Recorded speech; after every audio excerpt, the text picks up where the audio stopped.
Chapter 3, Corporate Pressures and Stakeholder Expectations. Now that you know what ESG is and what some of the key issues are and how they impact a business, we'll now discuss how to look at corporate pressures and stakeholder expectations and what those mean to risk identification and business success. As an analyst combing through ESG disclosures, you'll often see references to stakeholder value creation and stakeholder capitalism. These are important concepts that should have a bearing on capital allocation decisions. First, you need to understand what a stakeholder is. A stakeholder is essentially any individual or entity who's affected by or can affect the business. Stakeholder groups can be both internal and external to a company, including owners, employees, customers, supply chain partners, investors, local communities, government and NGOs, and civil society. As you can imagine, the quality of these relationships can often dictate the company's ability to anticipate and manage risks and opportunities. Effective stakeholder management can also support a company's crisis response and business continuity planning. The interdependence and interconnectedness of stakeholder welfare and corporate profitability demonstrates that ESG is just good business. If you're assessing a company's risk exposure and there's no mention of their approach to stakeholder management, you can assume that it's a risk to the business in and of itself. Let's spend some time on these stakeholder groups and the material implications for how a company responds to them. Investors. The world's largest institutional investors have publicly declared ESG criteria will guide their decision-making on investment decisions. This is particularly true with regards to climate-related risk. Investors are holding companies accountable for progress on ESG issues, enhanced disclosure and reporting, and the integration of ESG risk and opportunity management into their corporate strategies. Fundamentally, investors are expecting greater clarity, greater accountability measures for ESG efforts and their intended outcomes. In 2020, the world's largest institutional investor, BlackRock, publicly announced that ESG issues will be guiding all their decision-making moving forward, prompting the investment community to follow suit. Customers and supply chain partners.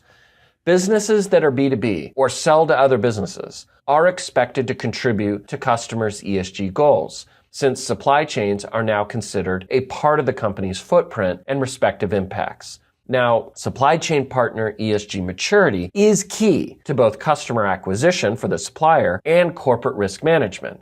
In consumer-facing businesses, B2C, traditional drivers like price and convenience are stable but evolving drivers, including company transparency, labor relations, product safety, and the environmental and social impacts of corporate behavior, and their supply chain partners are becoming equally important consumer decision-making drivers. Employees.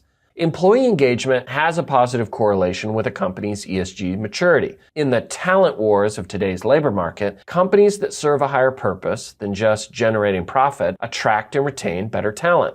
This will only become increasingly important as millennials are the largest, most educated, and most diverse demographic group in the workforce, and they've been responsible for influencing societal norms around key ESG issues. Gen Z, the youngest group in the workforce, have been engaged in these types of issues throughout their childhoods and expect their employers to share these values as they enter their professional careers. Communities and civil society. Local leaders expect direct engagement on local economic, environmental, and social issues over corporate philanthropy. Throwing money at problems while continuing to operate in ways that create the problems in the first place is a key criticism of philanthropy-driven CSR, or corporate social responsibility. Companies are expected to engage on local issues that impact the community. Instead of sponsoring local little leagues or similar efforts peripheral to the real material risks of the business, issues such as local workforce development and employment or community partnerships on reducing carbon emissions are examples of modern expectations. As an analyst, the way in which a company responds to these expectations is for you a good indicator of how they're managing risks in the short term and planning for potential risks on the horizon. Supply chain management deserves some special attention due to the unique risks it presents in today's landscape. Research by McKinsey has determined that supply chains account for an estimated 80 to 90% of a company's negative impacts. These impacts include Scope 3 emissions, which refer to the entirety of greenhouse gases emitted as supplies make their way to the company. A supplier's own ESG maturity is becoming increasingly important in how companies choose procurement partners due to the wide range of risks associated with the global supply system.